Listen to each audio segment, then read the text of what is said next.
sizlar bilan birga obzor qilamiz. Endi ko'raman, o'zim ham birinchi marta ochyapman.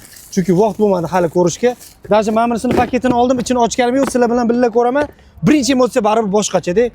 O'sha 24 vatli, ya'ni voltli batareykalar, xo'p, shurpavert mustahkam bo'lib kelgan deyishyapti. Hali ko'rmadim. Patronni ko'ramiz hozir.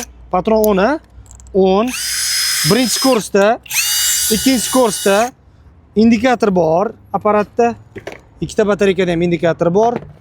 Orqasida tumkasi ham bor. Mixla qoqib yuborishingiz uchun udar funksiya ham bor. Molotok, ya'ni perforator funksiyasi bor. Idealnida. Narxi 399 ming so'm. Orqasini molotok ham qilib ishlataverasiz-da. Mana bu yerda o'zini taxminan mashina o'zi ham chiqsa kerak 100 ming so'm, 200 ming so'm. Donabay oladigan bo'lsangiz. Mana sizga nabori ham bor komplektida. Bistro zaryadka, mana ko'rishingiz mumkin. Mana yeng kelgan shurpavertimiz.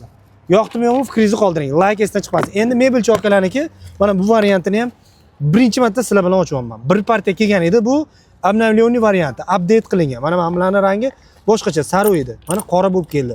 O'zining rangiga mos. Hammasini komplektatsiyasida mana shunaqa nabori bor. Shuni o'zi ham 100 ming so'm atrofida turadi Donabayga.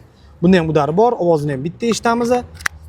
Buni narxi 299 ming. Uni narxi 399 ming edi. Mana.